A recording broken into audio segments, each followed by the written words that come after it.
I'm Bailey Armour from First Bet here with expert handicapper Scott Shapiro, who has plenty of Derby experience on site, plenty of content, plenty of tips.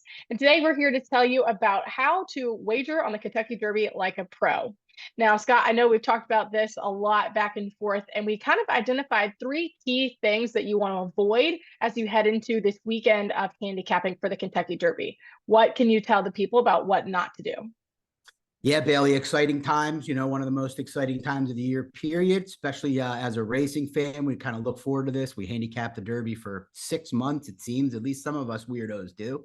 But yeah, are some things, and these kind of, many of them are for all big days. Some of them could be applied on an everyday basis, but they particularly matter to me on Derby. And I say this coming from a lot of losing experiences on the first Saturday in May. And I think the first one is don't go crazy early. It's very, I'm excited. We're recording this on Wednesday morning, and I'm already excited to bet on the Derby card. It's important to kind of make sure you don't get ahead of yourself and bet half your budget on the early pick three because you think you're going to hit it.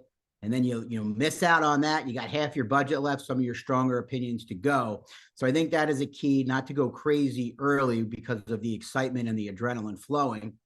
Another thing is, I think, there might be a race like the Derby that will have inefficiencies that we don't see on a lot of other days. A lot of that has to do with the CAWs, the computer assisted wagering and whatnot.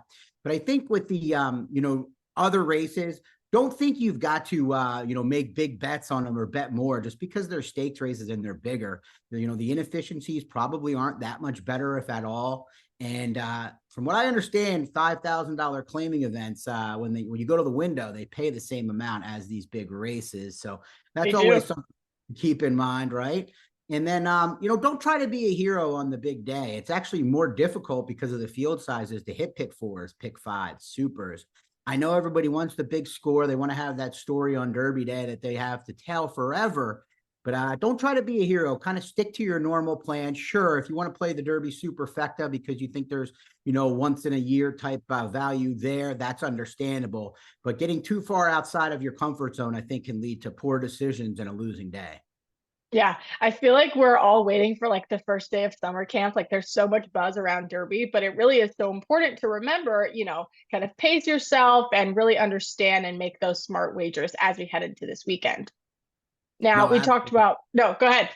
No, You I go. agree with everything you said. Absolutely. It's really important, overall to just not go too far out of your comfort zone just because it's of a big day. I mean, if you're doing this for entertainment, you bet a couple times a year. We still want you to try to win, but I understand, going a little bit outside of your comfort zone then. But if you're trying to be a winning player throughout the year and throughout the month, you got to kind of try to stay away from these don'ts, if you will. Yeah, I think keeping these tips in mind will really help people to kind of take their handicapping to the next level.